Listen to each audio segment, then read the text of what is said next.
What is going on, everyone? MikeO back doing another SGC grading submission reveal video. I've got a 52 card order. It's back after several weeks out. It's probably out over 3 weeks, honestly, but it was kind of a combination of orders. So I have a few cards that were for the top special, the Series 2 special they ran. I also had a reholder and then a regular submission, and it would kind of overlapped with the national and stuff. So not as quick as typical return from SGC, but I mean, expectations can only be so much when so much is going on in the hobby. So we'll get into this reveal. We've got a little stack of cards here for myself, some for Lee, some for Big Scott 35, some for TTM Mike, and then a stack here for Michael S. So we'll do Lee's first. I usually get into his first because he's got a little group of Padres here. So we'll show these off. This first one is a 2020 Topps Tribute.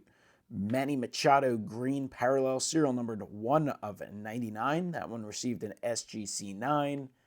The tribute cards are always a little thicker, so a little tougher, dark edges. The thicker cards, a little more subject to little imprints and stuff, indentations. As minor as they may be, they can take away from the grade. And then, of course, the dark edges can lead to a slight amount of chipping, but a 9 on the Machado. Then from 2023 Topps Chrome Platinum Anniversary, this is an X-Fractor, and it is a 9.5. So nice Tatis 9.5. This one, part of the Series 2 Special. This is the 89 design insert. Fernando Tatis Jr., that one also received a 9.5 Mint Plus. And fourth and final is a Tatis from the Silver Pack Chrome 89 design.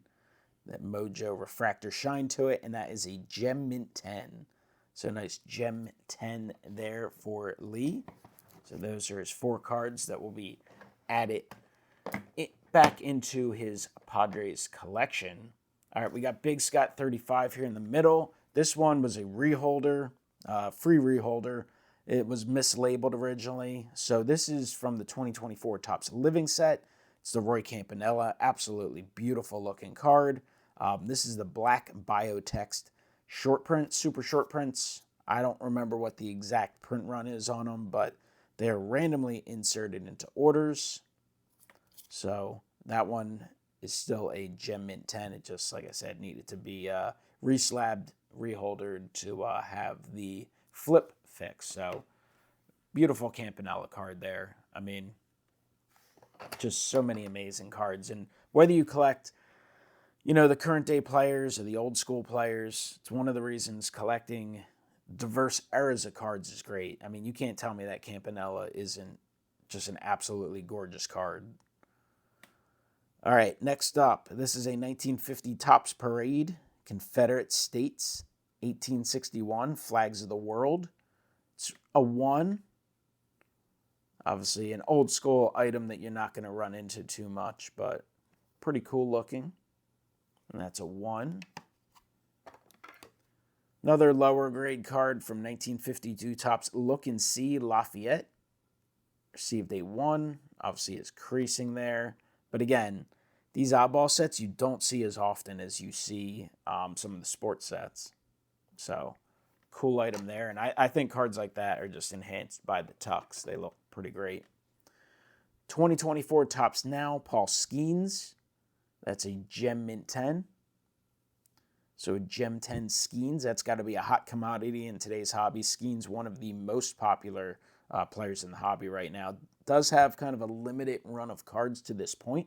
I'm sure that won't be the case for very long, but right now there's not a ton of Skeens cards out there, and there's a ton of demand, obviously. Here's a Skeens Topps Now Gem Mint 10. This one fires 6 no-hit innings. He's done that a few times, bringing no-hitters into the 6th, into the 8th. Just incredible. So Gem Mint 10 on that one. Got a 2018 Topps Chrome 83 design Shohei Ohtani Gem Mint 10. This is a pretty big card now. I want to say this is probably like a $100 card. Back in the day, I had dozens and dozens of these. I think I sold off the majority of them during some live sales for, honestly, somewhere between $3 and $8. Here's a 2024 Topps Living Evan Carter rookie, Gem 10. Living set cards again. Just one of those designs. That 53 design looks great in the tux. So, really cool. And we have a few of the living sets in this set. All right, next up, we have a 2018 Topps Now Moment of the Year, Shohei Ohtani. That one's a mint 9. Definitely not a Topps Now you see a lot of. I don't remember the Moment of the Year. I think it was something you had to order. You had to order something where you got these, I believe. So it's not like your typical, okay, this is up for sale, 5,000 people order. That's nice. And then first time in a while, got a gold label, a pristine 10. It's a 2018 Topps Advent Calendar, Shohei Ohtani. Pristine 10. So that's pretty awesome.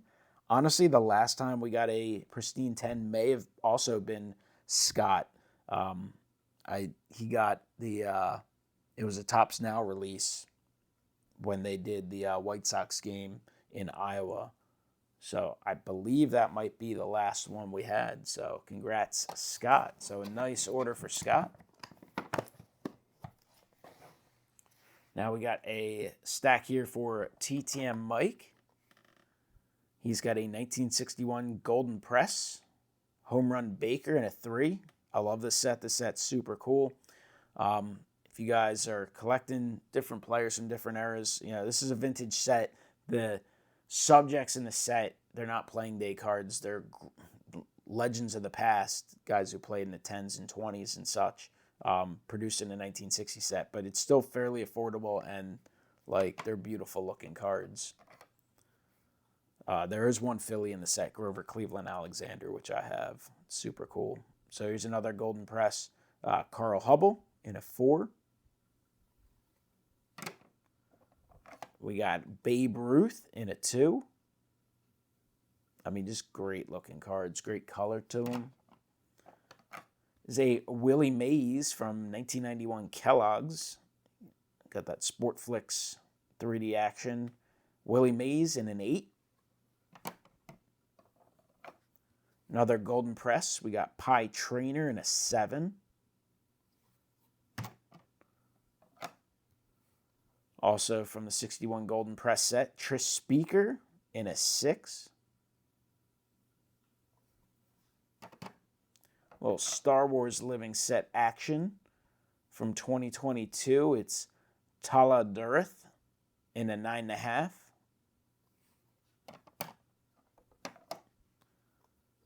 And Koska Reeves in a Gem Mint 10.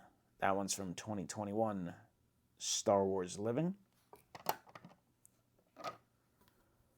Michael Strahan from 1993 Topps Stadium Club. That one is a mint 9. Nice rookie there. Basketball card into the mix, an 0304 Fleer Tradition Carmelo Anthony, 9.5 mint plus. And final card for Mike, a guy who was kind of a joke as a Philly. This dude was pretty bad, couldn't hit much, just didn't do a lot. Ended up on the Mets and made an all-time legendary catch in the postseason. So definitely someone that Mets fans enjoy. This is from 2022 Topps Archives, Endy Chavez. Fan favorite autograph, 9.5 mint plus. Love the autographs they do in Archives. Unfortunately, like most products, Archives has gotten a little pricier over the years. But the autograph list, while not megastars and generally don't go for a ton, it's a really fun list of players from the past. And it's typically a different list than you see in most products, so it's cool. All right, now we have a stack for Michael Shane.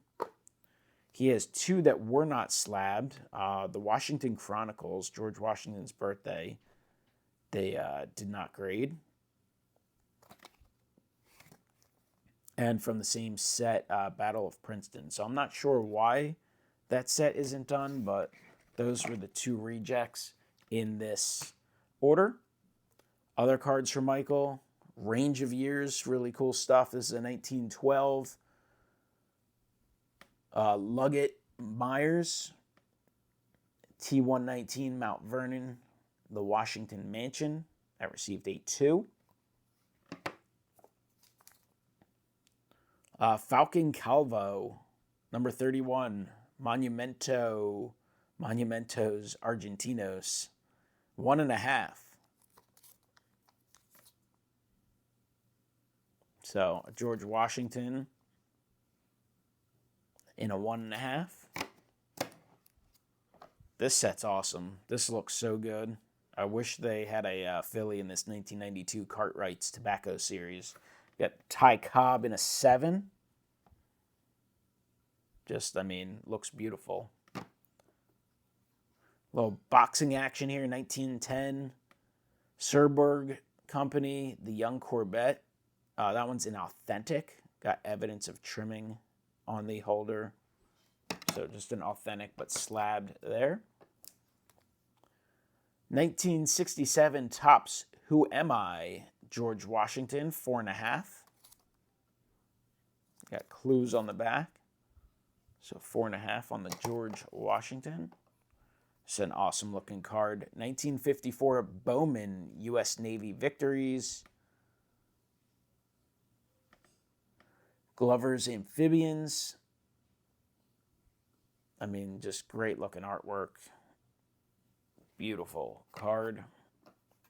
Here's a 2009 Topps Allen and Ginter Mini Dominique Wilkins in a mint 9. This was a fun set a few years ago. 2021 Topps Gypsy Queen Captain's Mini Autographs. Serial numbered at a 50. It's Ramon Laureano. Mint 9 on the card, 10 on the auto. 1938 WD H.O. Wills. It's the Santa Fe Super Chief Diesel Flyer Speed in a 4.5. At a 1910 Piedmont Cigarettes T206 Fielder Jones Hands at Hips in a 1. So obviously the back took a beating, but great looking card. Here's a 1910 Piedmont Cigarettes T206 Bill Clancy in a 1.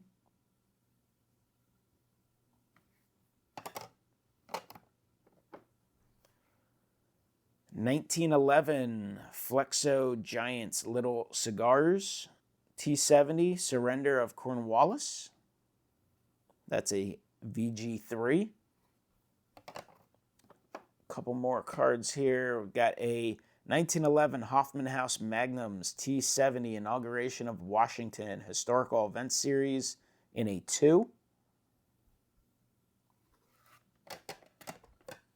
And final one from Michael is a 1939 John Player and Sons Cycling Olympia Tandem Tricycle. So some interesting non-sports in this order. And I mean, some of these non-sports, I don't know the kind of values on those. I'm not super familiar with them, but generally a lot of stuff you can still get at pretty decent prices. They're freaking over 100 years old and they're just beautiful looking cards. So if you can find a subject that you're interested in, it's definitely a cool way to expand your collection. All right, here's my stack. Final group from this order. From the top special, it's a 2024 Topps 23 play ball CJ Stroud receiving a mint 9. So obviously a little disappointed in that. When I'm sending in a brand new product like this, a lower end product, I'm definitely hoping for at least a 9.5. Obviously targeting a 10. It is what it is. Sometimes you just don't do as well as you hope.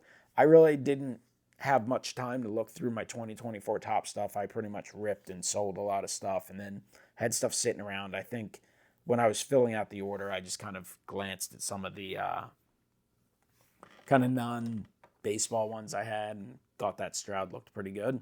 Here's an auto from 2024 Topps Series 2, the 89 design autograph on card, Heston Kjerstad, 9.5 mint plus on the card, 10 on the auto.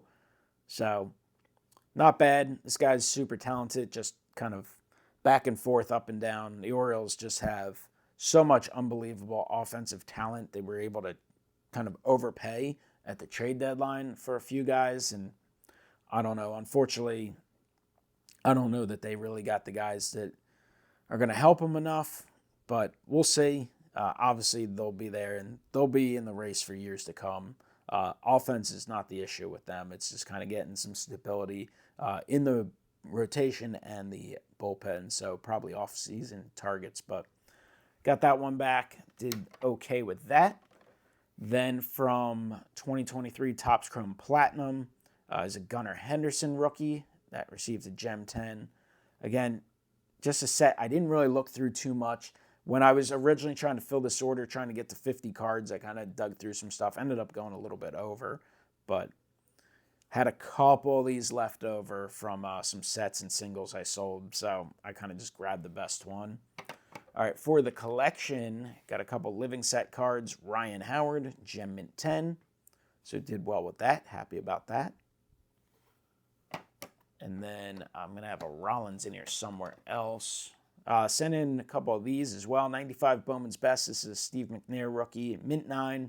Thought these looked pretty good. Got these in some big collection buy. McNair, obviously, really good player, an MVP, Pro Bowler. Was in the Super Bowl with the Titans. But Mint 9 on that. Then a Hall of Fame rookie here. This one I'll definitely keep in the collection. Ty Law rookie. And I thought these looked good. I thought they had a chance to gem, but I know these sets can be pretty tough as well. Would love to pick up the refractor of this one at some point. But Mint 9 on the Ty Law. This type of card that in the right light looks a lot better. I feel like it looks really dark on camera. And they are a little darker cards. They look a little better refractor versions. All right, this is just kind of an oddball set that I had honestly never seen. I was able to pick up one, kind of broke it up, sold off a lot, but this was the one I was keeping. 1984 Sports Design Products, Richie Ashburn, Mint 9. Name is misspelled, Richie Ashburn. It's Richie Ashburn, not Richie Ashburn. But whoever produced this set obviously either didn't do a lick of research or had no quality control. But either way, I think it's a great looking card. They had some all-time greats, Hall of Famers. Think it was Series 1, Series 2, a total of 50 cards. So happy to have the Ashburn. I knew it wasn't. I actually, honestly, I think it graded a little higher than I expected. Semi-rough edges, but just happy to add a new Ashburn into the collection. So that's cool. Here's my Jimmy Rollins living set. Man, I love these living set cards. This is a set that I think would be spectacular to own the entire thing of. It's just so big and gets... They're not crazy expensive, but I guess if you start at the beginning and kind of did it slowly, it wouldn't be too bad. At this point, you know, you're talking about approaching 800 cards, so that'd be, you know, even at $3-4 a piece, which would be under cost, and obviously as cards that go for more than that, it would get pretty pricey, but I just think they're great looking cards, so happy to have the Jimmy Rollins in a Gem 10. And then we have a couple vintage cards that I just kind of got slabbed to get slabbed. Even if they're lower grade, if they're Hall of Famers to me, they're easier to move. People know what they're buying, stuff like that. So I will send in vintage pretty liberally, you know, at a fair price. Even if it's not going to really bump up the price of what you're going to get on the card. Obviously, factor in when it's slabbed, you'll be able to recover at least your grading costs. But here's a SGC 2 on a 55 Topps Phil Rizzuto. So cool card there in a 2. And then a Bob Feller in a 1.5. 56 Topps. Definitely not an expensive card, but I think a gorgeous card. Bob Feller's a fun guy to collect and pretty affordable for one of the all-time greats. So 1.5 on that. And then final card in the order is a vintage football card in 1969 Topps Gale Sayers. Received a 4, a VGEX4. So cool card there of an all-time great there. So that is it for the SGC order. Always fun to get these back. Always fun to send stuff in and such. SGC is a pleasure to deal with all the time. I thought it was a fairly fun order. Got another fun one that should hopefully be back within the next week or so that I dropped off on the final day, in the final hours of the National. I think it's 105 total cards. Some cards for friends I dropped off in that. Also some stuff for my own. Some vintage stuff, some new stuff. Some stuff that I picked up at the show and that others picked up at the National. So it'll be a fun reveal. Again, hopefully within about a week, I'll be getting that one back. So comment below. Let me know what you think of this submission. Appreciate you guys watching, and I will talk to you next time. Have a great one.